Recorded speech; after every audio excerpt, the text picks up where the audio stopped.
पिपली में किसानों की एकता व सरकार का घबराना, किसानों की बड़ी जीत, राष्ट्रीय महासचिव शमशेर दहिया। लाइन पार वार्ड नंबर 5 में हुई भारतीय किसान यूनियन आ की बैठक। किसान नेता शमशेर सिंह दहिया बोले, देश में बेरोजगारी को खेती ही मिटा सकती है।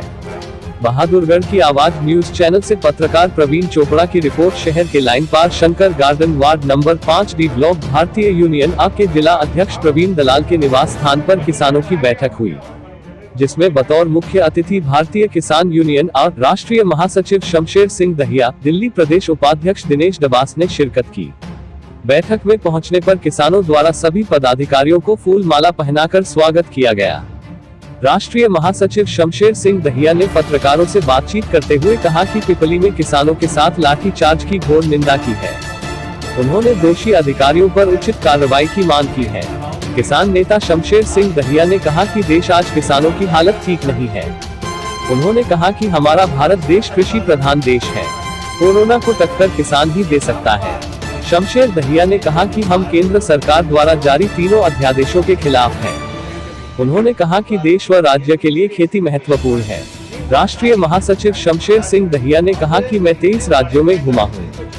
किसानों के हितों की आवाज बुलंद करने के लिए भारतीय किसान यूनियन आ किसान वर्गों के साथ है। किसान नेता शमशेर सिंह दहिया ने कहा कि देश में बेरोजगारी को खेती ही मिटा सकती है। आज देश में अर्थव्यवस्था पूर्ण रूप से डगमगा गई है। सरकार को कृषि पर ज्यादा ध्यान देने की आवश्यकता है। किसानों को उचित मुआवजा व फसलों का समर्थन मूल्य मिले। भारतीय किसान यूनियन आ राष्ट्रीय महासचिव शमशेर सिंह दहिया ने कहा कि भाजपा सरकार ने युवाओं को रोजगार के नाम पर बरगलाने का काम किया है। दिल्ली प्रदेश उपाध्यक्ष दिनेश डबास ने कहा कि हम सरकार व विपक्ष से कोई मतलब नहीं है, किसानों के हितों के लिए हम सदैव साथ हैं। उन्होंने कहा कि किसानों की एकता व सरकार का घबराना किसानों की जीत है। सरकार को किसानों को नई तकनीक देनी चाहिए। बच्चों को रोजगार का अवसर देने में सरकार को अहम भूमिका निभानी चाहिए। वहीं इस अवसर पर बहादुरगढ़ ब्लॉक अध्यक्ष देवेंद्र राठी, उपाध्यक्ष बलजीत शर्मा, रमेश कुमार, बलजीत शर्मा, दीपक, अनिल पराशर, सुरेश राठी, सतबीर राणा, आनंद दहिया, पंडित भगवत दयाल शर्मा, अनिल उर्फ चिन्नू आदि मौजूद रहे। आज की जो ये मीटिंग थी, जो 3 अध्यादेश लाए गए हैं उनकी जागरूकता के विषय में, आज की डेट में जो आंदोलन चले हुए हैं उस आंदोलन को मजबूत करने के लिए मीटिंग रखी। और पिपली में जो किसानों पर जो अत्याचार हुआ, जो पिपली के अंदर हमारे संगठन 17 संगठन उसके अंदर मिले हुए थे, सारे किसान गए हुए थे। हम सब भी बीच में अरेस्ट करे गए और बाद में हम पिपली मीटिंग में पहुंचे और किसानों पर लाठीचार्ज किया गया। जो इस राज्य के अंदर जो हालात हुई है वो अंग्रेज़ों के ज़माने में। आज जो अपनी आवाज़ उठाई किसानों ने 10 तारीख को, उनको सैकड़ों लोगों के सिर फोड़े गए, किसी की हड्डियाँ टूटी, पिटे, और उसमें उम्र का भी लिहाज नहीं किया। 80-80, 85-85 साल के जो लोग थे उन लोगों को पीटा गया और बाद में सरकार ने ये सहमति दे दी कि आप रैली कर सकते हो। तो ये कितने दुख की एक घटना थी। और हम इस कोरोना के टाइम में उसमें उसका ध्यान रखते हुए हमने सभी अपने सदस्य कार्यकर्ताओं से ये कहा गया था किसानों को कि मास्क लेकर के आए और अपनी दूरी बना करके रखें। उसी चीज़ को ध्यान में रखते हुए रैली करनी थी और रैली हुई। बाद में सरकार ने सहमति दी, लेकिन लोगों को पीटा और इतने जुल्म ढाए हैं। आने वाले समय में किसान इसका जवाब जरूर देगा। किस सरकार से क्या मांग करते हैं? सरकार से हम ये मांग करते हैं कि जो हमारा एक खरीद का जो मूल्य निर्धारित जो करना है उसको वो करे, उसका कानून बनाए, खरीद का कानून बनाए। और दूसरा ये जो 3 अध्यादेश लेकर के आए हैं इनको वो वापस ले। सर, इससे नुकसान क्या है? इससे तो बहुत बड़ा नुकसान है। खेती में किसान बिल्कुल एक बंधुआ मजदूर की तरह बन के रह जाएगा।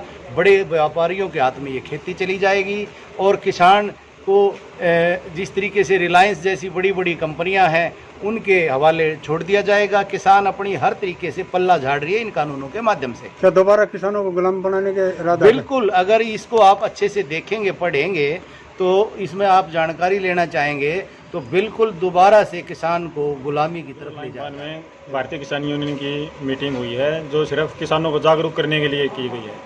और जो पिपली सरकार ने जो किसानों पर लाठियाँ बरसाई हैं उसकी हम बहुत ही निंदा करते हैं, क्योंकि सरकार को ऐसा नहीं करना चाहिए। पहले तो उन पर लाठियाँ बरसाई और फिर परमिशन दे दी। ऐसा क्यों किया किसानों के साथ? ये एक बहुत ही घटिया किस्म का काम किया सरकार ने। और कुछ यदि सरकार नहीं मानती है तो क्या करेगी? सरकार नहीं मानती हो तो हम जगह जगह पर जाएंगे और किसानों को जागरूक करेंगे और सरकार को चैलेंज करेंगे। किसानों के जो ये 3 अध्यादेश लेकर आए इसको या तो वापस लिया जाए और नहीं तो किसान बहुत बड़ा आंदोलन करेंगे पूरे भारतवर्ष में। लेकिन विपक्षी तो बोले कि ये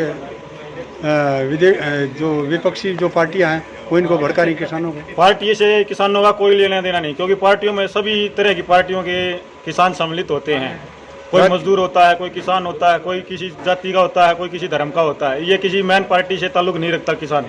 राज्यसभा सांसद रामचंद्र जांगड़ा ने ये बताया है। ये किसानों पर आरोप लगाए जा रहे हैं तरह तरह के। जांगड़ा साहब को हम ये कहना चाहते हैं कि किसान किसी एक जाति विशेष का नहीं होता, न किसी धर्म का होता है, न किसी परिवार का होता। किसान पूरे भारत में सबको साथ लेकर चलता है। क्योंकि आज बहादुरगढ़ में उन्होंने यही बताया कि विपक्षियों ने किसानों को भड़काया और इनके और राजनीति करें। किसानों के ऊपर राजनीति नहीं चलेगी, अब किसान जागरूक हो चुका है। धन्यवाद।